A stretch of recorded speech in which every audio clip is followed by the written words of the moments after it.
All right. MSS, you ready for this one? You're muted, MSS, so you're not ready for this one. I am ready for this one. I was wondering how we were going to do this because I saw it and I was like, "Oh God, I hope You got to cut. You got to cut to the start. Makes you got to cut to the start. the right decision here. Cut to the start. That's right. Ladies and gentlemen, if you're not paying attention already, you should be paying attention now. And this is a big one, and we're pretty excited that this has happened. Treasy, you put him in the room. I'm going to do the introduction. Our final guest needs no introduction. He landed on the South Side last year and has made quite the impression across the fan base. He attended more Lot B tailgates than any other person in Chicago media. He's the play-by-play guy for our beloved Chicago White Sox. Welcome to the show, John Schriffen. What's up, boys? John, what's up, man? Holy shit. All right, Hell first yeah, off, John. I apologize to the guys we just bumped. I just logged in when you guys told me, and I didn't realize Fuck the show those was going dudes. along. So Don't worry about it. They'll be back in. Yeah.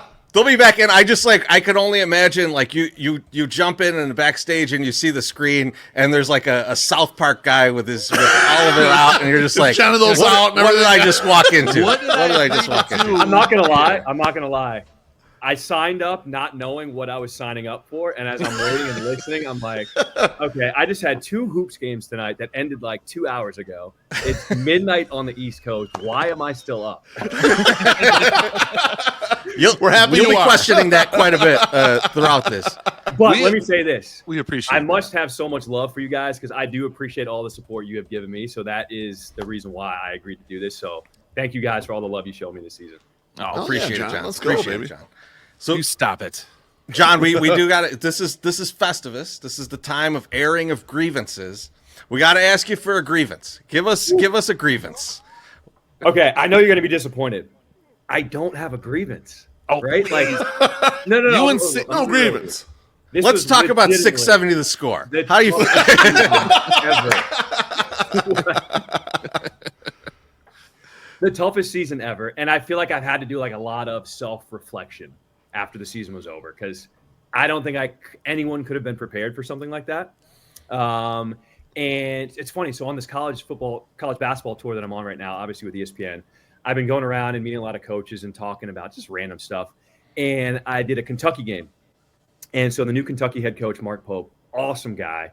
And we were talking and the conversation came up how he has this gratitude circle with his players. So he asks his players to go around in a circle and they'll all bring up something that they're grateful for. Yeah. And his famous line, he says to people, he's like, you cannot be more happy than you are grateful. Right? Like, think about that. I like it. You I like cannot it. be more happy than you are grateful. And it literally got me thinking, I'm like, man, that is so true. Like, yes, there's so many things that you encounter all the time in your daily life that you're like pissed off about. I travel a lot. And there's so many travel nightmare stories. But when you break it down and you think about the things that you're actually grateful for, like, I don't have anything to be upset about right now. So I apologize. I don't have one for you guys. No. Well, that's fine. That's fine. But I do want to, like, You ask. this is a rare opportunity. We get to ask you some questions. I do want to ask you, it's your first year in the league. You're learning kind of all the ins and outs of the game, announcing these types of games. And you're with a team losing 121 games. It's a record-breaking season. There were guys from the New York Times and the Athletic in the stands asking us, like, why are you still here? When you're going through something like that, how do you keep it positive? Because I know we couldn't. Like, we tried to just kind of go to humor and stuff, but like, it's tough to be positive about something like that. So how'd you do it? I was excited about the job, right? Like, you guys know, I came in a little hot for the season. You know, I was a little amped up. I was a little excited. And I Which read we the enjoyed. feedback, and I thought people were saying, like, you got to read the room, right? Like, who is this guy coming in so hot? Like, what is he doing? And it was just because I wanted people to like me, right? Like, I wanted to show that excitement. This is my first big league job as a full-time basis. I want to respect the fans and the historical background of the White Sox. So I tried to be as positive as I could, not as in, oh, this dude is fake and he's making this stuff up. Like, no, that's who I am. And when you get to know the players, you get to know what they're going through, right? Like, these guys were playing for their life. Yep. And everyone ragged on them because the White Sox didn't have as much talent as everybody else, right? Like, obviously. Right. But these guys were trying to prove that they could still play in the major leagues, if not in Chicago, somewhere. So I wanted to respect them and try to tell their stories and try to be as positive as I could and try to show what they had. They were still trying to work hard. So that's what I was trying to convey to the fans. And if it came off like I was trying to be too preachy or I was like reading something, nobody was handing me anything. You know, like I wasn't trying to be anybody that I'm not. Oh, that was who I legitimately am. Yeah, you didn't get a lot of grace when it came to landing in Chicago and falling in the footsteps of somebody that is beloved is very hard, and then adding on like the most horrific season you could ever imagine. On top of that, I mean you talked about in the beginning here, like going through and having some self-reflection. What's something? Can you share anything with us from the self-reflection of like the off-season start? Like what did you think about the season after you were done? Well, so it started with myself and my performance, right? Yeah. Like, what could I have done better? What could I have done differently? And it's easy to say when people are criticizing you, just don't listen to it, right? Like, shrug it off. But at the end of the day, I did read stuff, right? Like, I did listen to things, and it did get to me because at the end of the day, I'm human, right? And the biggest thing that I reflected on was, what do you want to be? Like, who do you want to be as a person? And if you're looking for validation from other people, you're never going to be happy because some people are going to like you and some people are not going to like you. That's just right. Right.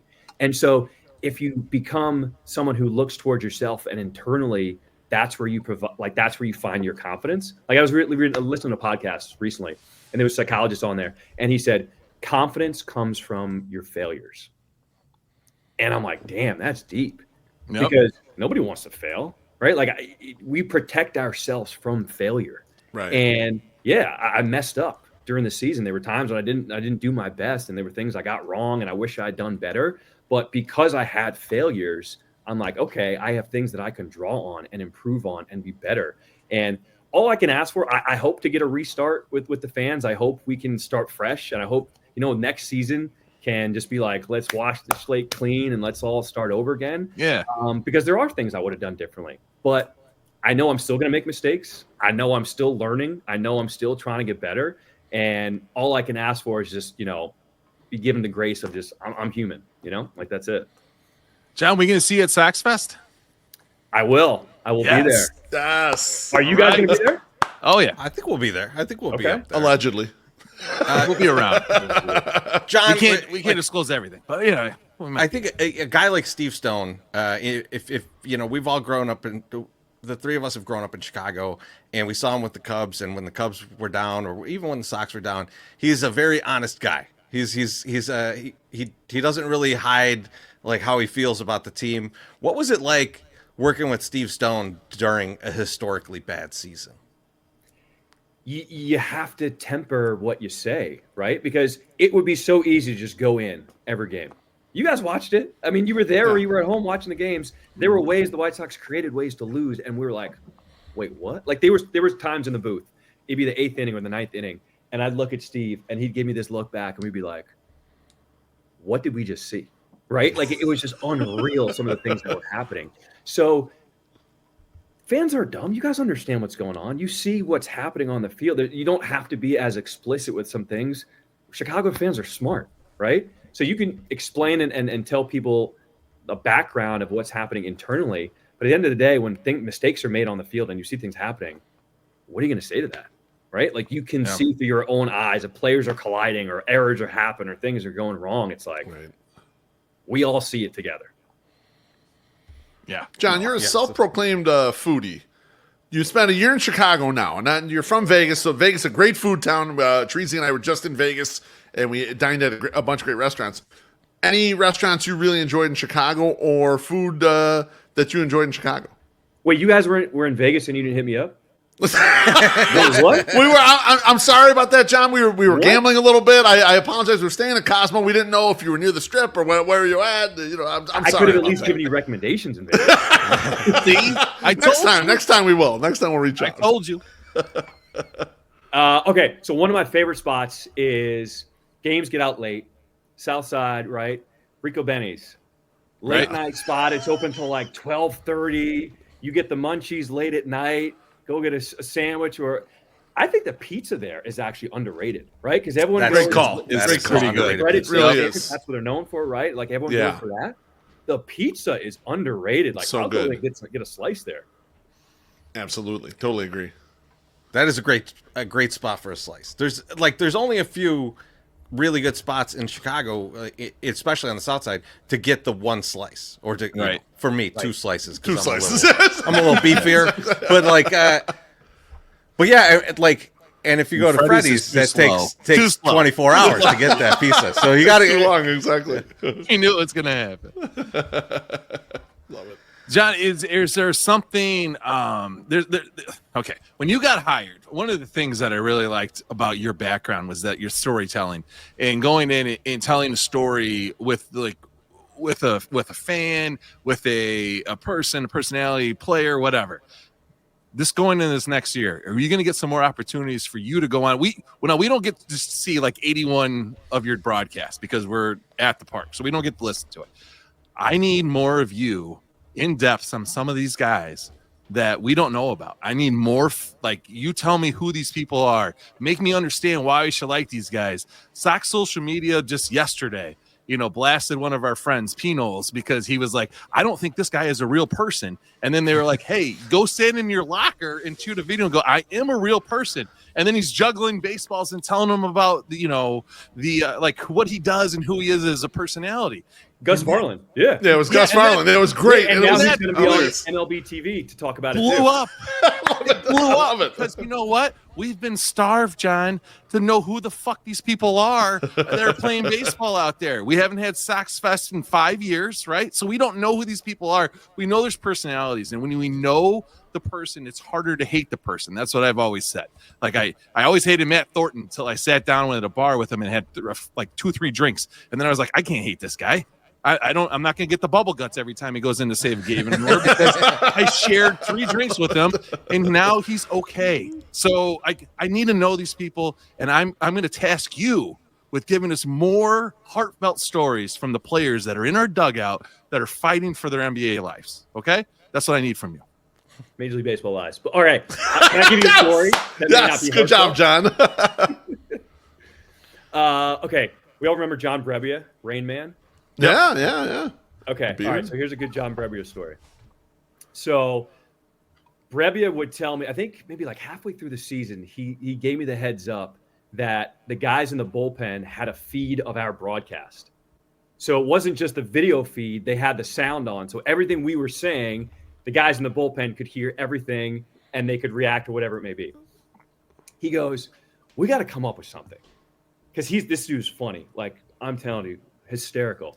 He goes, we got to come up with like a bit that only me and you know about and nobody else is in on. He goes, not the guys in the bullpen when they hear it. He goes, not even my dad. Like I want my dad to be shocked. He goes, what do you think of this? Next time I take the mound, I want you to just rip into me. He goes, like I'm talking, just lay into me. He goes, and it can be my grip, my pitch, the way I'm wearing my uniform, my beard, how I look. And he goes, I want it to be like savage. Like, don't let up. I want you to just go in on me. And then I want my dad to text me like, what is going on with this guy? Like, what is wrong with him? Why is he doing this? And he said, I want only me and you to know about this. He goes, you can do that for me? I'm like, I want to keep my job, so no. But I like this inside thing. Maybe we can come up with something else. But there were guys who had personalities like that. But when you're losing, you don't necessarily see that side of things because you want to be stoic and focused, and you're still fighting for your life, right? Yeah. We did have a lot of personalities that I wish if the season had gone differently, we could have brought them out a little more and introduced them to the fans in a different way, and it would have been perceived differently if the season hadn't gone so poorly. Yeah. No, I makes get sense. that. But I think that there was some good hard, like some of the tweets at the end of the season when the social media team was allowed to like lean into some of the jokes that were out there, I think played really well. And people were like gravitated towards that because that's normal. That's normal. Like you're like, listen, I see this. I see what's happening. You said at the beginning, I see what's happening here. You can't lie to me and tell me that good things are happening. So like to be able to like play in it is like, listen, we don't need to look at the scores tonight. Okay. Don't worry about what happened. You know, we had dog night and there was 1,500 dogs and they were awesome, you know, or shit like that. You know, so a post where it was like, where there was like a sign on the highway where it was like left or right post about this, and then left do anything but talk about the game. Yes, yeah. Who won the game? Yes. Yeah. No, the social media team was on point, right? Like, they were awesome. They stepped. They were awesome. Up. And think about the thing they put together with Gus Varland. Like that was dude, that's so funny. Yeah. If that's how we're starting the season, I have a lot of high hopes for these guys. Like that was great, and it was well done and thoughtful, and it's just I liked it. I liked every bit about it. You know, so good. If that's the tone you guys want, I mean, maybe we can incorporate that a little more. Yep. You John, talk to Brooks, we'll talk to Brooks, and we'll figure it out. We got to be mindful of your time because I know it's midnight for you right now, but I'm rarely going to have this chance, so I'd be remiss to not ask you about this. Okay. The Luis Robert growl. Is that on the list of regrets? Or are we getting another? Are we getting a redo in 2025? That was actually not a regret. All right. That was things have gone so far sideways. How wild can we get with this? I love it. Okay. And it was like, let's just throw things against the wall and see what's going to happen at this point. And the response was very polarizing, right? Like, yes. Who is this nut job? Or we love it. How much more can he growl? Like, Luis, do something special so we could hear it again. I mean, you could see the comments are feeling the growl. We might have this saved. Hold on. We have the soundbite. Yes.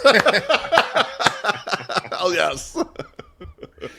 I think that was me just trying to have fun with the season and literally make fun of myself. You have to. Like, everyone's taking shots at these guys. Like, take more shots at me. You know what I mean? Like, there was a point in the season where I was turning down interviews because I didn't want it to be about me, right? Like, I told people, I was like, I really just wanted it to be about this team. I don't want it to be about me. Like, after those initial few interviews where I was talking about, like, you know, how excited I was to have the job, it was like, all right, let's talk about these guys now, you know? Yeah. Makes sense. No. I appreciate you, though, for real. Like, even asking me to come on this show, your annual show, and be a part of this, I'm like, all right, let me put on my hoodie. We appreciate you coming on after. Yeah, absolutely. You just worked 2 games. You're in a hotel room at midnight talking to 3 probably drunk guys, and we just appreciate the time, man. And I don't want to keep you any longer. I definitely don't want to overstay our welcome here, but we appreciate you and thanks for coming on, John. And we will see you throughout the season, obviously. So absolutely.